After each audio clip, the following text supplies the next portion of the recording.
mboka na biso eza na kokoso. Kokoso ezali tomoni que bozwi na biso ba etokanisaki que bazali bandeko na biso ba voisin na biso nzokande bazali banguna.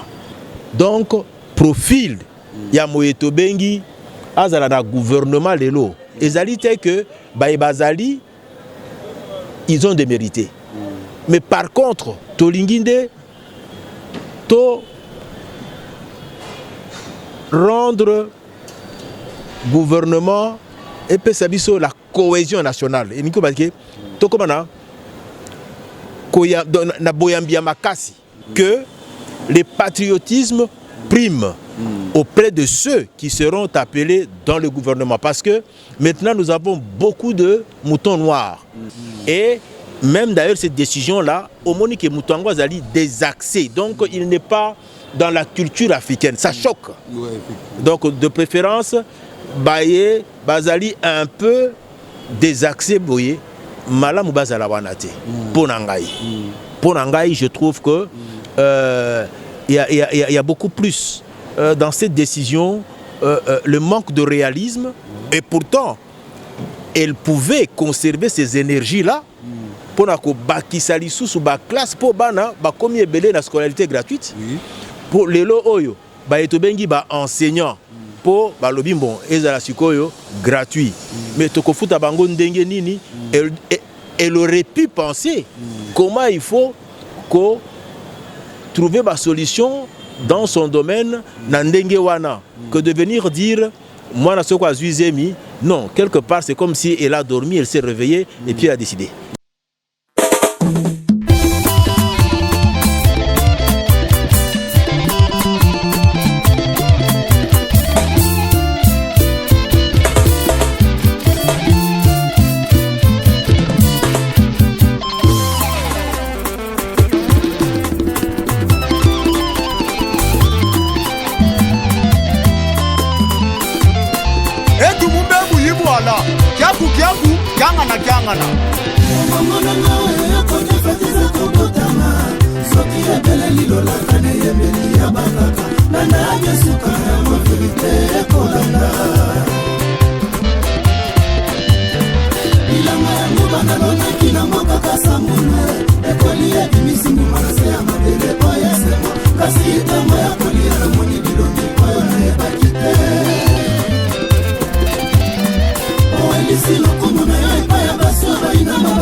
Bonjour mesdames et messieurs, bienvenue dans votre émission Actualité Plus présentée par Lionel Bayon dans votre chaîne préférée Ferouzi TV Monde. Aujourd'hui on est là, Toyambi, Papa David Kalonji, analyste indépendance proche de la patrie. Et avant de commencer des questions, j'aimerais saluer et dire clin d'œil spécial à Ombre Jaune, notre sponsor officiel.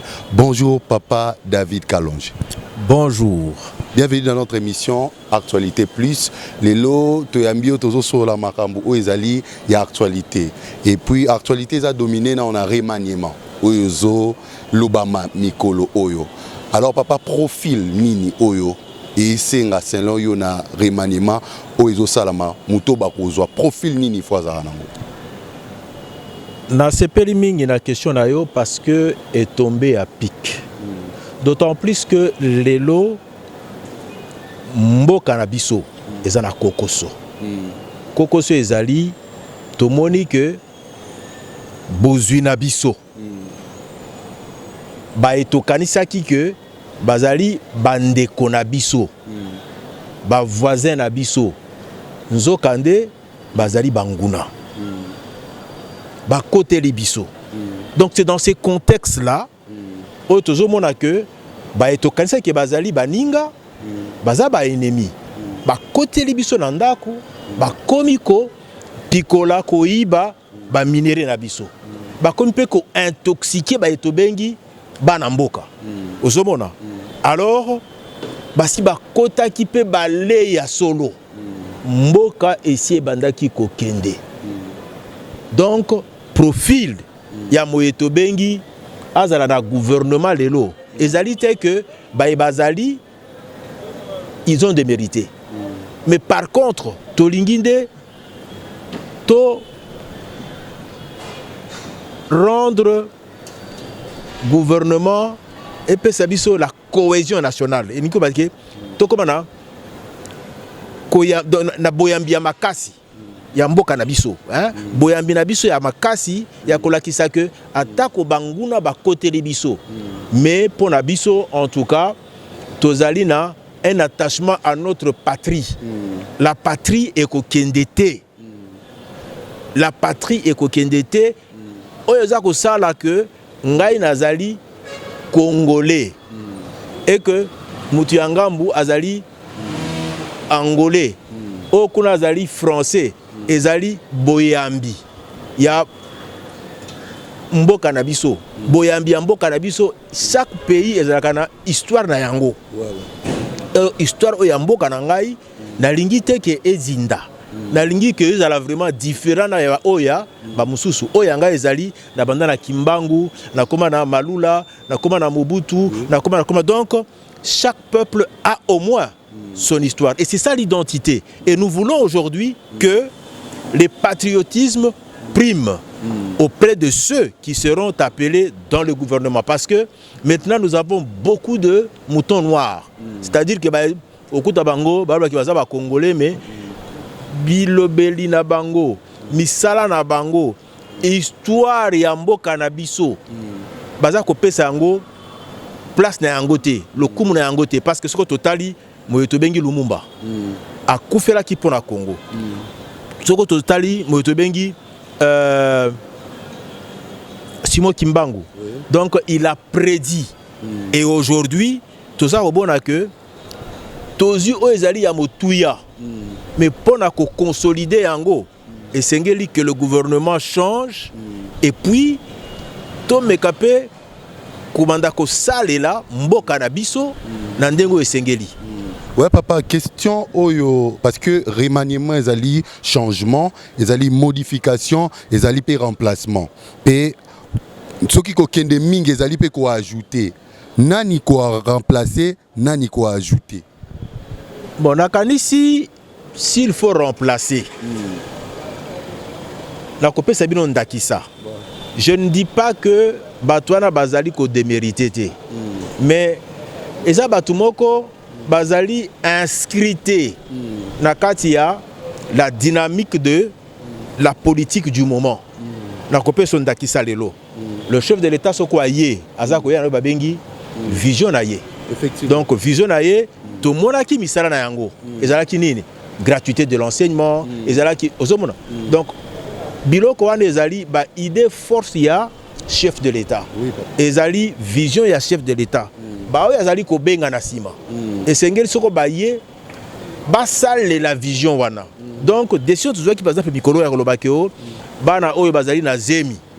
Bona ministre ya éducation. Classité. Je crois que c'est une décision maladroite. D'abord, ozomona que ezako choquer ba culture na biso parce que yonangai ba beta biso fimbo. Ba lebisa biso okoki kopesa mwana zemité, okoki pe kozwa zemité soko zali na kati ya ndako na ngai ou bien soko zali na classe.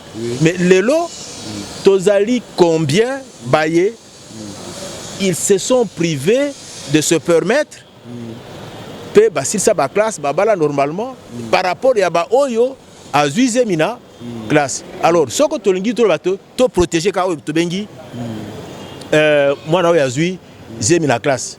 Mais les autres qui ont fourni des efforts ba tozali biso nyonso aw Donc c'est justement un bémol. Donc il ne faut pas venir avec la mentalité européenne, venir nous l'imposer ici. Et on sent effectivement que il y a des décisions de 1, on se demande si Bazali n'a pas conseiller, et puis ce que Bazali peut pas, véritable sociologue, et même d'ailleurs cette décision-là, au Monique et Moutango Bazali désaxé. Donc il n'est pas dans la culture africaine, ça choque. Donc de préférence, Baye, Bazali un peu désaxé, boye, Malam Bazala Wanate, Ponangaï.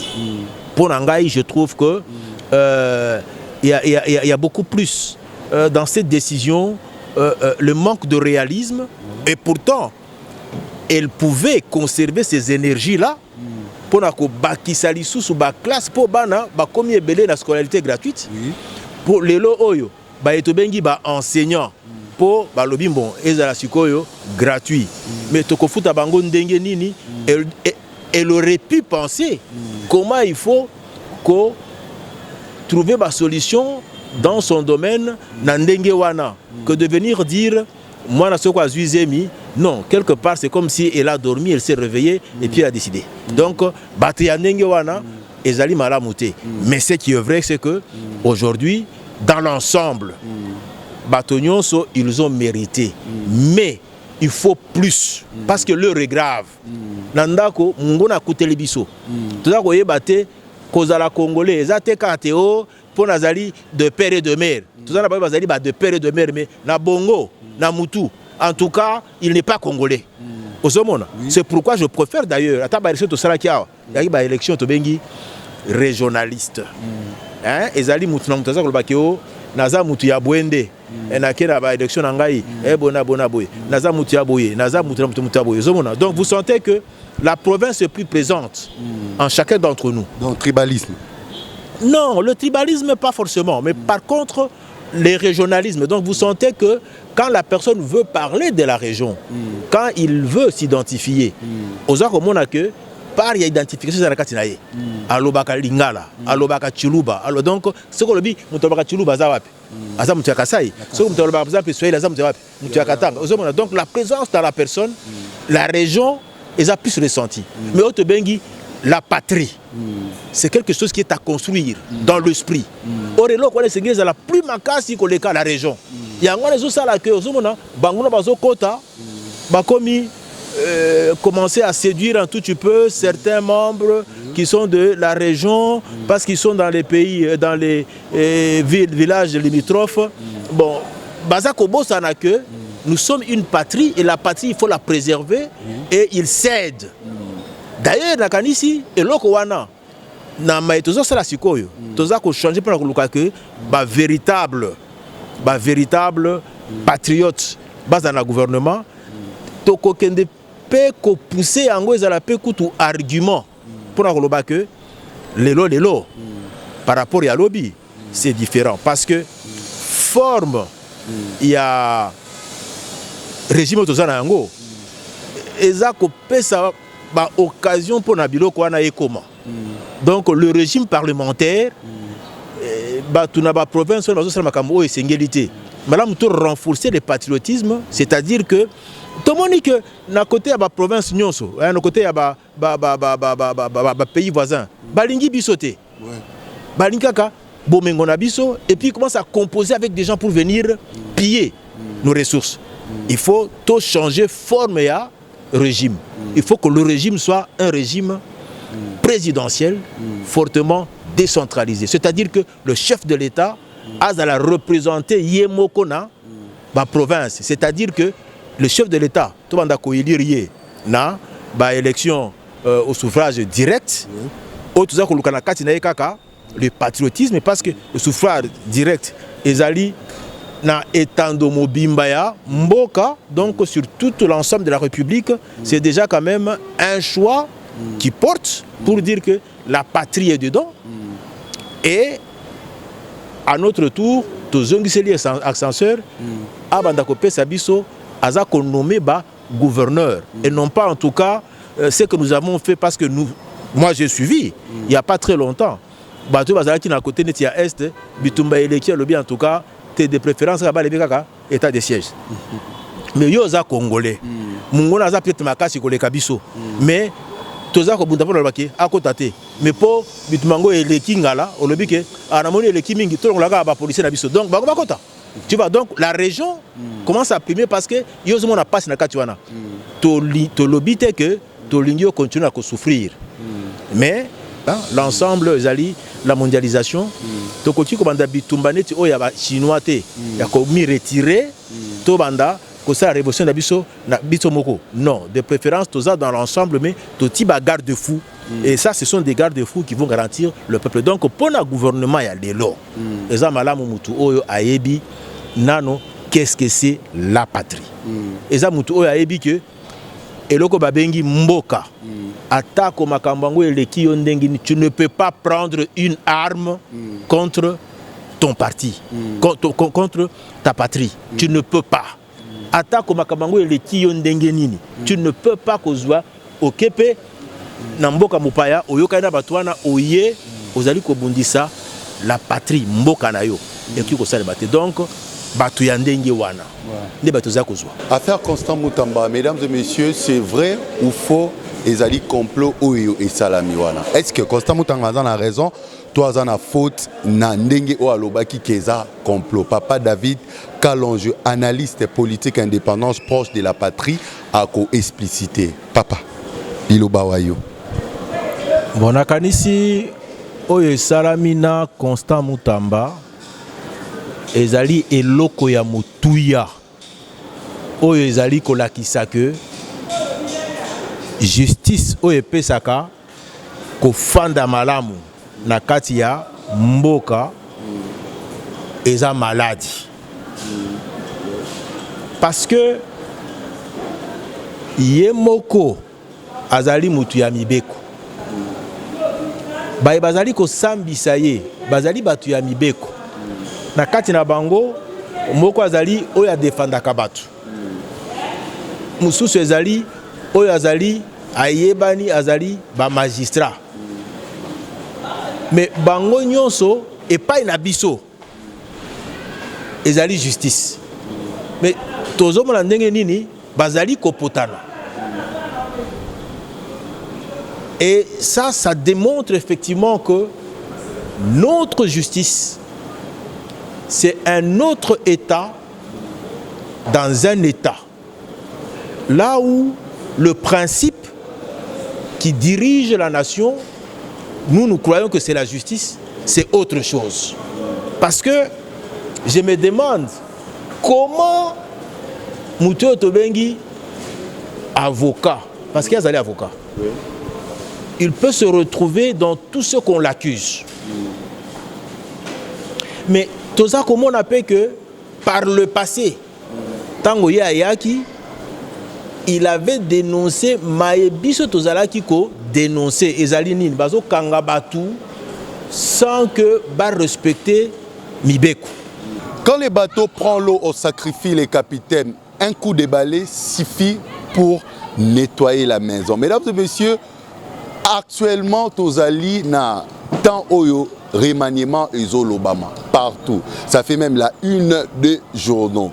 Nabadaj na lobby yangonde to clôturer émission Nabino Actualité Plus, la chaîne Nabino Ferouzi TV Monde. Mesdames et messieurs, aujourd'hui on a reçu David Kalonjo qui est un analyste politique indépendant proche de la patrie. Clin spécial à Ombre Jaune, notre sponsor officiel qui a soutenu, qui a orienté, qui a donné aussi des points capitaux pour que l'émission ou Actualité Plus et Salama. Et clin d'œil spécial à mon équipe technique là directement, je vois Close Design. Nassima caméra et j'ai dit aussi merci à notre cordon Alain et aussi à notre réalisateur principal Kizodissa Arnold. Mesdames et messieurs, comme j'ai dit toujours que Mboka RDC Zaline Zela, Yabanzela et Belé. Et Zela Nadajan de clôturer l'émission. C'était Lionel Bayon. On se retrouve la semaine prochaine pour la suite de votre